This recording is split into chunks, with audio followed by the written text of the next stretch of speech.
So friends, let's start with today's Jeera Shankarpali or Shankarpale or the Namak Pare.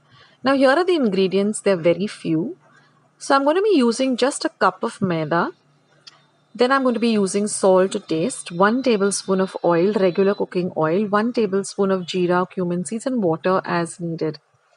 So first I'm going to add the salt to taste to the flour and I'm going to mix it in well. Next, I'm going to add the jeera or the cumin seeds and again mix it in well. Then we're going to add the oil and then using my fingers, I'm going to crumble up everything and mix everything really well together. Now we know when the mixture is really right, when you try to hold a part of the mixture and it really comes together firmly, as you will see in the video just now, it forms a kind of a shape or a ball shape where you can actually hold the mixture and it doesn't crumble anymore.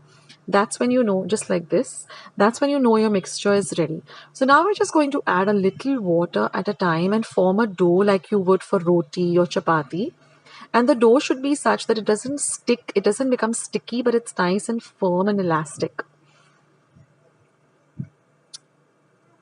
Now we're going to let the dough rest for 1 hour before we start making our Shankarpale.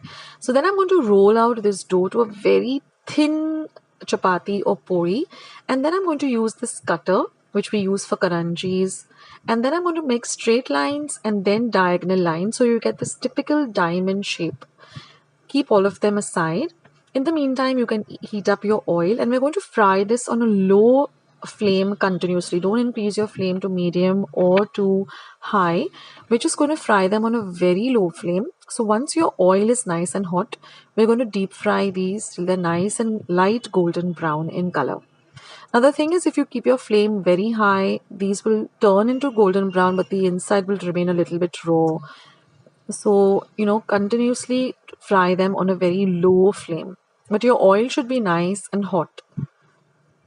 So you'll see that they slowly start to rise up like this to the surface. And then it takes about half a minute or so till they are really nice and crispy. Then you're going to drain out all the excess oil onto a kitchen towel or a kitchen napkin. And then wait for them to, completely cool down before you transfer them to a steel container or a glass container. Now, they also have a very long shelf life if you store them in a nice airtight container, either steel or glass, and keep them in a nice dry and cool place. So I've just made a very little because at my home we like the sweet Shankarpale more. I have put up that recipe already, so I'll leave a link for that below in the comment section as well as the description box. So you can click on that to see that recipe too. But we are more fond of the sweeter one, so I made very little. But if you want to make more of this, then just double or triple the quantity as needed.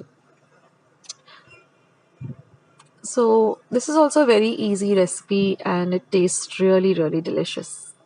So I hope you like this recipe, guys, and I hope you will give it a try. See you soon in my next recipe. Take care. Bye.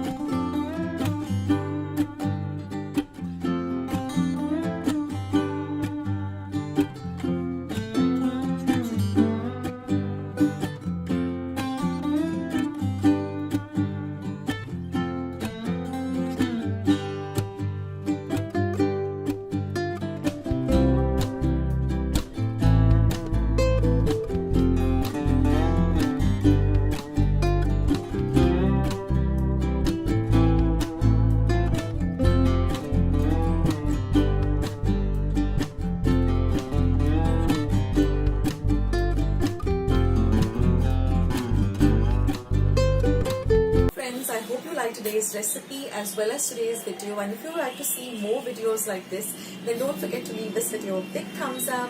Also by clicking the thumbs up icon. Also don't forget to subscribe to my channel and become a part of Akshata's recipes. Once you have subscribed, there is a small little bell icon that will pop up, so just click on that. That way whenever I put up a new recipe or a new video, you get a message for the same. So on that note, I'll say bye and I'll catch you in my next video sooner than you think. This is Akshita saying bye. Take care, stay healthy, stay fit, be kind and loving to one another. So till we meet again, bye.